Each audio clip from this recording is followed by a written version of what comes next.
Está con nosotros Víctor Álvaro González, Next Step Finance. Víctor, muy buenos días. ¿Qué tal? Muy buenos días, José Antonio. Bueno, vimos ayer a Powell, vimos lo que la banca privada norteamericana nos va empezando a educar por el camino, que se llama 6%, Víctor, de tipos de interés. A mí me extrañaría mucho. Creo que la banca privada norteamericana, como se ha equivocado radicalmente en sus previsiones, la gran mayoría, no sé, creo que 25 de los principales estrategas, incluidos básicamente, sobre todo, banca privada, no solo, pero banca privada también, pues ha habido 3 que a día de hoy han dado o han acertado con que el S&P 500 subiría en lugar de bajar o quedarse igual. El resto pues se ha equivocado. Entonces entiendo que de alguna manera, bueno, pues hay que intentar generar un poquito de movimiento a ver si el mercado baja, y entre Powell, la banca privada y todos pues consiguen enfriar los ánimos de Wall Street, cosa que probablemente temporalmente consigan, ¿no? Pero para que la Fed subiera los tipos al 6%, la inflación o tendría que quedarse donde está o tendría que subir, porque no tendría ninguna justificación. Imagínate que, por ejemplo, en los próximos 2 meses la inflación se pone, americana, baja del 4 actual al 3%, al 3 y pico por ciento. ¿Cómo justificas una subida de tipos?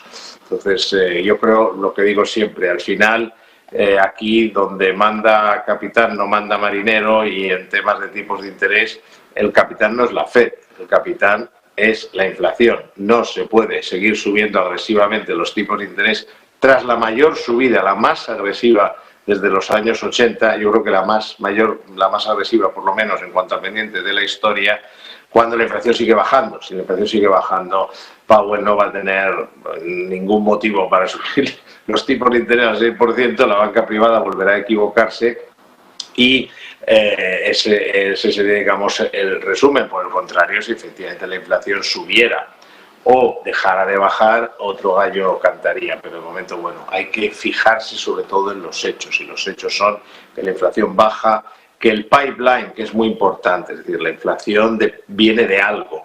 Entonces lo que hay que mirar es de dónde viene. Entonces, si tú miras todo lo que son los precios de la producción, lo que pasa en China, el petróleo, las materias primas, la oferta monetaria, no hay ni un solo elemento en el pipeline, en el origen de la inflación, que no esté apuntando más a la baja que al alza. Pero bueno, el tiempo lo dirá. Me llama la atención, y te lo pregunto a ver si me puedes dar el enfoque que le estáis dando.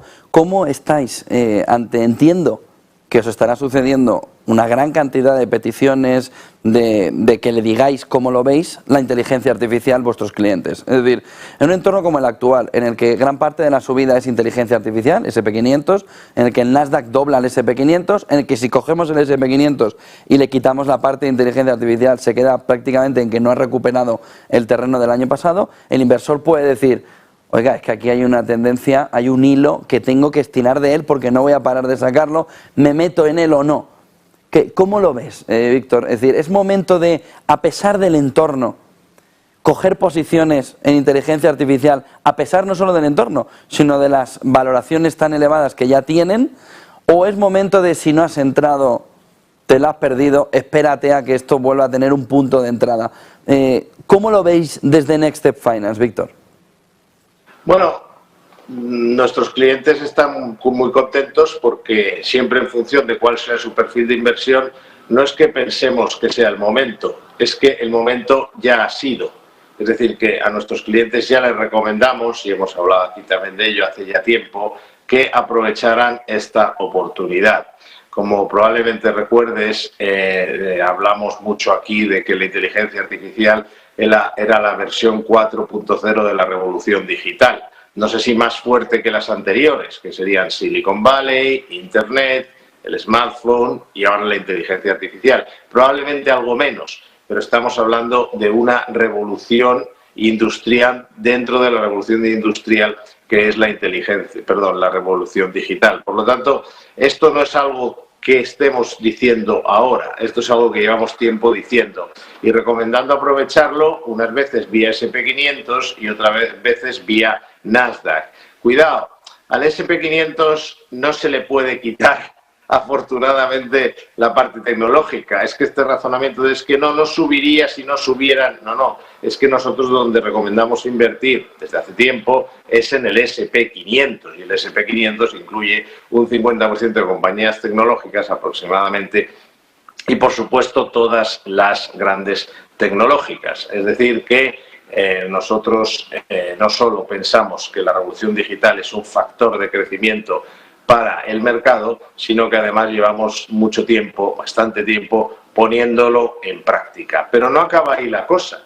Es que resulta que el mercado todavía no se ha dado cuenta y se caerá del guindo de que la revolución digital que supone o esa nueva fase de la revolución digital que es la inteligencia artificial no va a afectar solo a las empresas tecnológicas. Son las primeras, porque lo primero que se da cuenta los analistas, el mercado, es que, bueno, pues que Microsoft o Google nos van a vender muchas herramientas de inteligencia artificial o que Meta le va a sacar mucho partido. Pero la inteligencia artificial, la clave, lo que lo hace tan importante como todas las revoluciones industriales, es la productividad, es decir, el incremento de productividad. La inteligencia artificial va a traer un incremento de productividad muy fuerte a casi todos los sectores de la economía.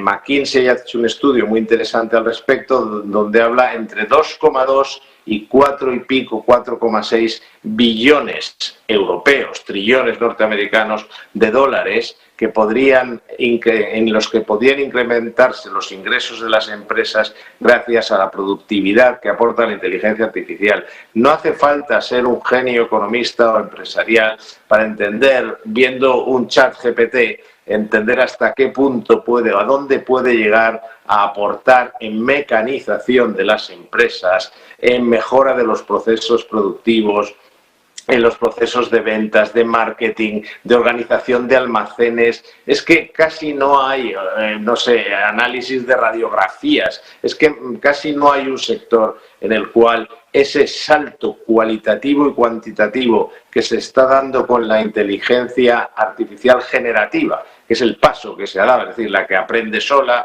en fin, lo que ya todos estamos empezando a ver. Eso no afecta solo a las grandes empresas tecnológicas, eso va a afectar a toda la economía.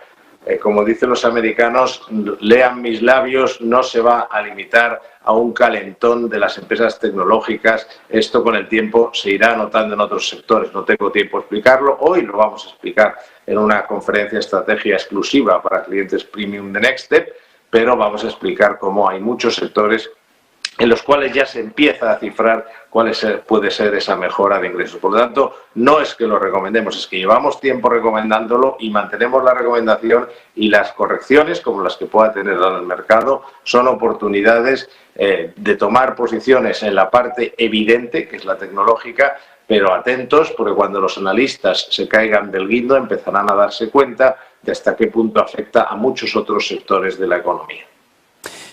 Ayer leí que un gran banco que ya asesoraba 30.000 millones de euros en formato, decía que ya asesoraba 30.000 millones de euros en formato de asesoramiento independiente. Como asesores independientes que sois en Nextstep Finance, ¿consideráis que un gran banco comercial puede ofrecer asesoramiento independiente? ¿Y qué diferencia hay entre ese asesoramiento independiente que ofrecéis vosotros y el que está diciendo ese gran banco? Bueno, a la primera pregunta, no somos nosotros quienes tenemos que decidir, puesto que el asesoramiento independiente, aunque en España se esté saltando todo el mundo la norma y haya muchísimas, varias, no muchas, pero algunas sociedades de valores, por ejemplo, que se autocalifican de independientes sin serlo legalmente, es decir, de acuerdo con lo que dice la legislación, igual que hay entidades financieras que se autocalifican de independiente sin serlo, porque no están cumpliendo lo que dice la legislación europea y española al respecto, es decir, son entidades que cobran de los productos que recomiendan, que venden productos propios, que no eligen solo lo mejor del mercado en su actividad, sino que se dedican a una actividad comercial en la que distribuyen fondos y cobran una comisión por ello y, de alguna manera, lo dibujan como asesoramiento. Eso, según la Unión Europea y según la legislación española, no es asesoramiento independiente. En cambio, si un gran banco cumple la norma y dice: yo en esta parte de mi actividad